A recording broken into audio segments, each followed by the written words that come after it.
From the land of Tigris and Euphrates and Saddam Hussein to the caves of Tora Bora and the Taliban, American troops have had their hands full. Yet many Americans are still wondering how we got there and the relationship between the two. Professor Addicott will address this and more on this episode of Perceptions of the Law.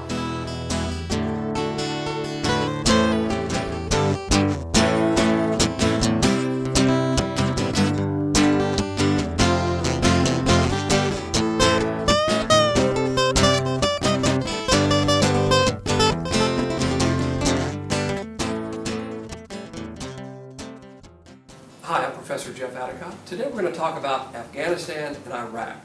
Before we do that, we probably need to understand something about the general topic of terrorism.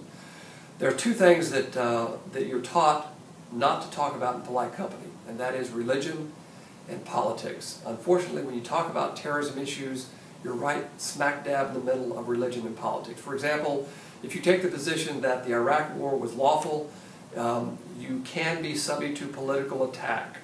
If you take the position, for example, that military commissions are lawful, you can be demonized or politicized, and people have done that in the past. We all know that. So we're going to boldly go into this issue, though, and no issue has caused more strain than the war in Iraq and the war in Afghanistan. The war in Afghanistan, of course, has been dragging on now into the 12th year. The war in Afghanistan was authorized, as we saw before, by Congress under the Authorization for Use of Military Force.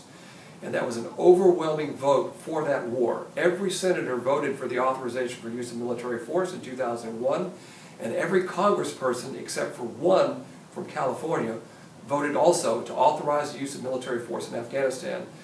The war in Afghanistan was executed by the Commander-in-Chief. The war lasted very briefly. It was over by December of 2001. And unfortunately, the leader of al-Qaeda, Osama bin Laden, escaped through the hills and the mountains of Tora Bora and went into Pakistan in hiding for the next 10 years. But the war was lawful, and you've heard voices saying that it was an illegal war, it violated international law, it violated domestic law. No, it didn't. Congress authorized it. What about international law?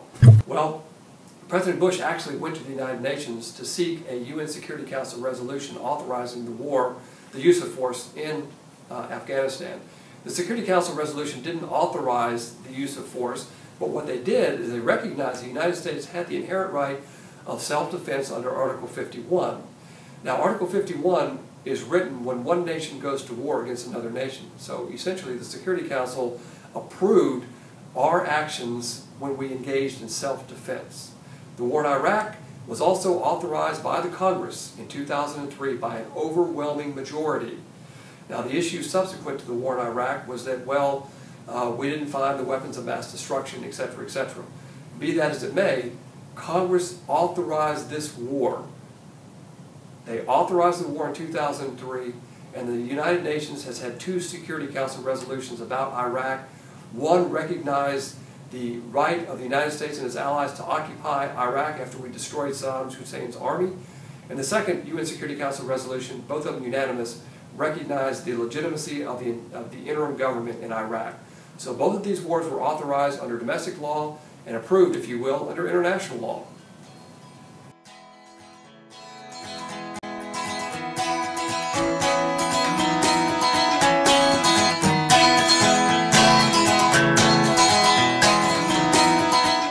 To stay up to date on the latest news, be sure to like us on Facebook or follow us on Twitter.